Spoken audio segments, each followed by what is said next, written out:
ọba ńlá, ọba ńlá, ọba ńlá, ọba ńlá, ọba ńlá, ọba ńlá.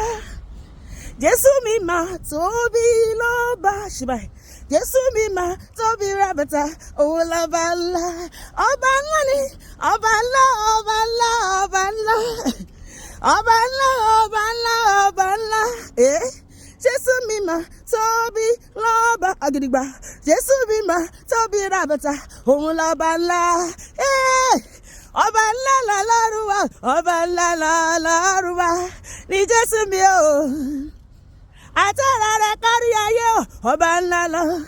Ègbè lẹ́yìn ọmọ òrukàn, ọba ńlá lọ́lọ́run wa. Mo rọ́wọ́ rẹ̀ láyé mi Olúwa, mo rí o. Alààyè kígbe sókè, mo rí iṣẹ́ rẹ̀ láyé mi Olúwa, mo rí o, mo rí o. Bí mo tilẹ̀ kéré, ó fàánú gbà mí. Ẹ ṣé o, ọlọ́rẹ̀ mọ̀jọ́. Bí mo tilẹ̀ kéré, ẹ fàánú gbà mí Olúwa. Ẹ ṣé o, olóore. Mo mọ̀ pé wá, mo mọ̀ pé wá, mo mọ̀ pé wá, mo mọ̀ pé wá, mo mọ̀ pé wá, mo mọ̀ pé wá, mo mọ̀ pé wá, mo mọ̀. Mo mú jọ wá fún Jésù. Mo mú jọ wá, mo mú jọ wá, mo mú jọ wá, mo mú jọ wá. Ṣùgbọ́n èmi dẹ̀ ṣe iyebíye o níwájú Olúwa. Gẹ́gẹ́gẹ́gẹ́. Mo precious, mo ṣe iyebíye o níwájú Olúwa. Gbogbo ayé, aláyé máa halẹ̀ mọ́ mi mọ́. Mo wà níwájú Olúwa. Gbogbo ọ̀tá mélòó ẹ̀kú tẹ́ḿpà. Mo wà níwájú Olúwa. Èmi ṣe iyebíye níwájú Jésù. Mo dẹ̀ ṣe iyebíye níwájú Ọlọ́run mi. Ọmọ lójú Ọlọ́run ni mí. Ìyẹn ló mú mi precious. Àtúbí nínú Jésù ni mí sẹ́. Ìyẹn ló mú mi precious fò sókè. Mo ṣe iyebíye lójú Olúwa. Mo precious o. Hallelujah, hallelujah, hallelujah, hallelujah. Kí lè máa yìí ló ṣe dá mi sí o. Kí lè gbé gàrí bó ṣe wà láàyè o. Mo precious. Kò lè gbà fọ́ọ̀tà pé kó rí mi mú. Gbogbo nǹkan tọ́tà bá ṣe lórí ayé mi àti ẹ̀. Ó máa já sásọ ni kò ní work, sọ pé kò ní work. Kò lè gbà fẹ́ẹ̀sì kó fọwọ́ kàn mí o. Ṣùgbọ́n ọ̀tá má ṣe gìràgìrà mọ́ mi mọ́. Ẹ lọ sí o. Gbogbo gìràgìrà nothing for you. Mo precious. Ṣùgbọ́n má ṣe gìràgìrà mọ́ mi mọ́. Má ṣe gìràgìrà mọ́ mi mọ́.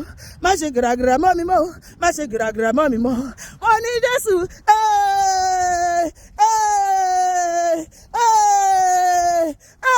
Mo ní Jésù o. Devil máa gbọ́ sétí. Mo ní Jésù o. Gbogbo ọ̀tá mi ṣẹ́ létí. Mo ní Jésù o. Mo dúpẹ́ Olúwa bàbá. Tanana, tana, ọpẹ́ ló yẹ ó máa ṣe. Ó ṣe láyé mi bàbá. Mo dúpẹ́ Jésù mo yìnyàn. Ọpẹ́ yọ Ọlọ́run bàbá. Ọpẹ́ yọ Ọlọ́run ọmọ. Ọpẹ́ yọ ẹ̀mí mímọ́.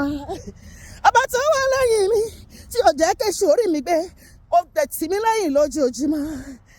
Ọba tó wà lẹ́yìn mi tó jẹ́ ẹ̀rí tèmi ṣe ju ọdí mi lánàá rárá. Ayé bèrè pé kí ni rísí gan tí mo fi ń dúpẹ́ lọ́wọ́ Olúwarun. Mo dẹ̀ l'explanation tí máa ṣe. Ẹgbọ́n o, kí Ọlọ́run wá èèyàn mi o.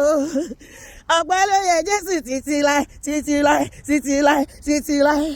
Ariwo bí 2020 ṣe parí nílé mi àti ẹ. Ariwo kí ni? Ariwo ayọ̀ nílé mi o. Ariwo bí ìkákọ́ mọ́júdé bí mọ́tò wíwẹ́. Bí graduation, àgùrò mọ́tò tuntun, ilé tuntun, house warming la máa ṣe nílé wa kọ́dún yìí tó parí. Ariwo ayọ̀ nílé mi o. Ariwo. Wo kọ́dún yìí tó parí, ariwo ayọ̀ máa sọ nílé mi àti ẹ. Nǹkan tó Olúwa ní kí n sọ nìyẹn. Ariwo orin gbogbo ó máa sọ nílé mi àti ẹ tó ń gbọ́ mi tó ń wò mí. A máa pàtẹ àríyá. Ẹsẹ̀ gidigidi fún ayọ̀ ó máa wọlé wa. Iṣẹ́ rere ojú ọjọ́ ó máa wá mi àti ẹ rí. Gbogbo ìbùkún tó kù ní 2025 ti èmi ní ti ẹni lórúkọ Jésù. Àmín.